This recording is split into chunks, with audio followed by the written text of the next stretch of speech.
ప్రభుత్వ మెడికల్ కాలేజీలను ప్రైవేటీకరణ చేయడం అనే నిర్ణయం కూటమి ప్రభుత్వం చేస్తున్న చారిత్రాత్మక తప్పిదమని వైసీపీ జిల్లా అధ్యక్షుడు కె రాజు అన్నారు. ప్రతి ఒక్కరికి వైద్యం అందుబాటులో ఉండాలనే ఒక దృఢమైన సంకల్పంతో జగన్ 17 మెడికల్ కాలేజీలను తీసుకొచ్చారు అని అన్నారు. ప్రభుత్వ మెడికల్ కాలేజీల్ని ప్రైవేటీకరించాలనే నిర్ణయాన్ని వ్యతిరేకిస్తూ ప్రజాభిప్రాయాన్ని సేకరించాలి. ఎందుకంటే ప్రజలందరూ కూడా ఈ ప్రభుత్వ మెడికల్ కాలేజీ ప్రైవేటీకరణకి పూర్తిగా వ్యతిరేకంగా ఉన్నారు. ఈ తరుణంలో ప్రజా అభిప్రాయం ముందు, ప్రజల ఆలోచనల ముందు, ప్రజల ఆలోచనలకు వ్యతిరేకంగా ఏ ప్రభుత్వం అయినా కూడా నిర్ణయం తీసుకుంటే ఆ ప్రభుత్వానికి చెంపపెట్టులో ఉండే సమాధానాన్ని ప్రజలు చెప్తారని చంద్రబాబు నాయుడికి కనువిప్పు కలగాలి, కూటమి నేతలు కనువిప్పు కలగాలనే ఉద్దేశంతో గౌరవ వైఎస్ఆర్ కాంగ్రెస్ పార్టీ జాతీయ అధ్యక్షులు వైఎస్ జగన్మోహన్ రెడ్డి గారి పిలుపు మేరకు రాష్ట్ర వ్యాప్తంగా కోటి సంతకాల సేకరణ చేస్తున్నాం. అందులో భాగంగా ఈ కార్యక్రమాన్ని చేయడం జరిగింది.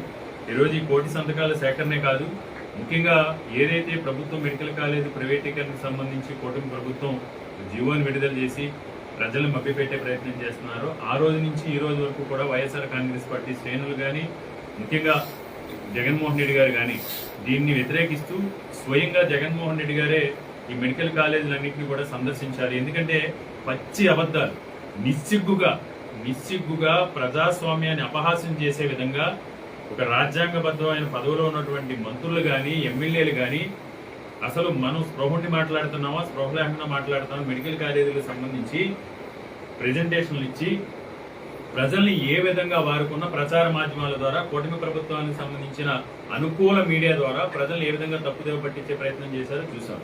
అంటే ఈరోజు కళ్ళుండి కళ్ళు నెత్తికెక్కి, కళ్ళును కబోదులు కాదు, అధికారం మతంతో వీళ్ళు కళ్ళు నెత్తికెక్కి జగన్మోహన్ రెడ్డి గారి సారథ్యంలో 1923 నుంచి 2023 వరకు కేవలం ఉమ్మడి ఆంధ్రప్రదేశ్ రాష్ట్రంలో 12 మెడికల్ కాలేజీలు ఉంటే డాక్టర్ కావాలనే పేదవాడి కళ ఈ రాష్ట్రంలో నివసించే ఆరోగ్య భద్రత కల్పించాలి అనే ఉద్దేశంతో ప్రతి పార్లమెంట్లోని కూడా మెడికల్ కాలేజీలు ఉండాలని 17 మెడికల్ కాలేజీలు తీసుకురావడం, అడ్మినిస్ట్రేటివ్ శాంక్షన్, ఫైనాన్షియల్ శాంక్షన్స్, ఒక మంచి లొకేషన్స్ అంటే అందరికీ కూడా ట్రాన్స్పోర్టేషన్కి, వైద్యం చేయించుకోవాలని వచ్చే వారికి అనుకూలంగా ఉండే విధంగా సెంట్రల్ లొకేషన్ చేస్తూ జగన్మోహన్ రెడ్డి గారిని 7 మెడికల్ కాలేజీ నిర్మాణం చేపట్టి 5 మెడికల్ కాలేజ్ అడ్మిషన్ స్టార్ట్ అయ్యి మిగతా 10 కూడా 8 మెడికల్ కాలేజీలన్నీ కూడా ఆల్మోస్ట్ స్లాబ్స్ కంప్లీట్ అయ్యి, ఒక నర్సీపట్నం లేకపోతే పాలకొల్లు మిగతా అన్ని స్లాబ్ స్టేజ్లో ఉన్నాయి, మిగతా అన్ని కూడా ఆల్మోస్ట్ కంప్లీషన్ స్టేజ్లో ఉంటే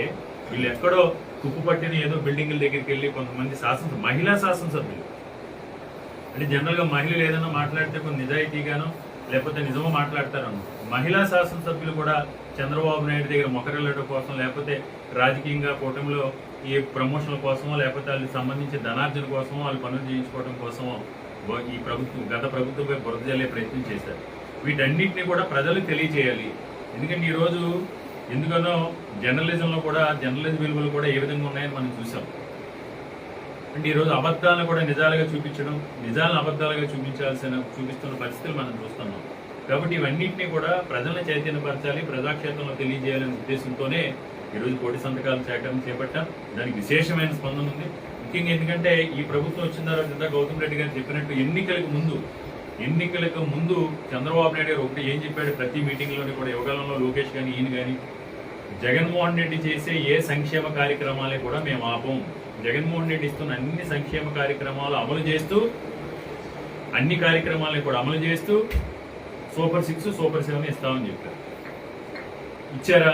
ఏమీ లేవు. ముఖ్యంగా కార్మికులకు సంబంధించి ఏ విధంగా మాట్లాడారు మీరు ఎన్నికల ముందు? డిప్యూటీ సీఎం పవన్ కళ్యాణ్ గారు అయితే ఇంకా ఊగిపోయి ఉపద్రవం వచ్చేసినట్టు ఆయన ఏ విధంగా విన్యాసాలు చేశారో తెలుసు కార్మికులకు. ముఖ్యంగా స్టీల్ ప్లాంట్ గురించి ఈరోజు పవన్ కళ్యాణ్ గారు ఆ రోజు ఏం మాట్లాడారు? 22 మంది ఎంపీలు మీకు ఉన్నారు, మీకు దమ్ము లేదా, ధైర్యం లేదా, మీకు సేవ లేదా, నెత్తురు లేదా, మీరు కారం తింటున్నారా, ఉప్పు తింటున్నారా అని మాట్లాడారు విశాఖపట్నం వచ్చి. ఈరోజు మరి మీరు ఉప్పు కారం మీరు తినట్లేదా? కూటమి నాయకులు ఎవరు, ఎంపీలు ఎవరో కూడా ఉప్పు కారం తినట్లేదా? ఈ 124 మంది ఎమ్మెల్యేలు కూడా మీకు ఇక్కడ అన్యాయం జరుగుతుందనే స్పృహ మీకు లేదా? ఈ రోజు అంటే మోడీ గారు బిజీగా ఉంటారంట. అమిత్ షా గారికి మొన్న విశాఖపట్నంలో ప్లేనరీ పెట్టి మోడీ గారు బిజీగా ఉంటారు, అమిత్ షా గారు బిజీగా ఉంటారు, వాళ్ళు చాలా పెద్దోళ్ళు, వాళ్ళకి చాలా తక్కువ సమయం ఉంటుంది, 164 కోట్ల మంది జనాభాను హ్యాండిల్ చేయాలి, అంటే మరి అప్పుడు తెలియదా మీకు? ఒక సంవత్సరంన్నర క్రితం తెలియదా మోడీ గారు ప్రధానమంత్రి అని, లేదా మోడీ గారికి ఉండదని? అంటే మీకు ఓట్లు కావాలి, ఎందుకంటే గాజువాక ప్రజలు ఈ డిప్యూటీ సీఎం గారిని ఓడించారు కాబట్టి గతంలో ఇది సమర్థత లేదని ఈ రోజు ఈ ప్రాంతం మీద కక్ష పోని బీజేపీతో కుమ్మక్కయ్యి లేదా మీరు రాజకీయాలు చేస్తున్నారు. ఒకవైపు చంద్రబాబు నాయుడు, ఒకవైపు ఈ ప్రాంతం నుంచి కేంద్ర మంత్రిగా ప్రాతినిధ్యం వస్తున్న రామ్మోహన్ నాయుడు గారు. ఆ రోజు ఎన్నికల ముందు ఏం మాట్లాడారు మీరు స్టీల్ ప్లాంట్ గురించి? ఎవడబ్బు సొమ్ము, ఎవడాస్తి, మీరు ఢిల్లీలో ఏసీ రూముల్లో కూర్చుని మీరు నిర్ణయాలు తీసుకుంటే అయిపోతాయా? మీరు ఏ రకంగా నిర్ణయం తీసుకుంటారో మేము చూస్తాం. స్టీల్ ప్లాంట్ ఎట్టి పరిస్థితుల్లోనూ కూడా ప్రైవేటీకరణ కానివ్వం అని మాట్లాడింది మీరు. ఈరోజు ఏమైంది? కనీసం మీరు దీని మీద స్పందించట్లేదు. అంటే మీకు ఉన్న మీ పదవి మీద ఆశో, పదవి వ్యామోహమో, అధికారం మీద వ్యామోహమో కావచ్చు, కనీసం దీని మీద స్పందించే నాదులు లేదు.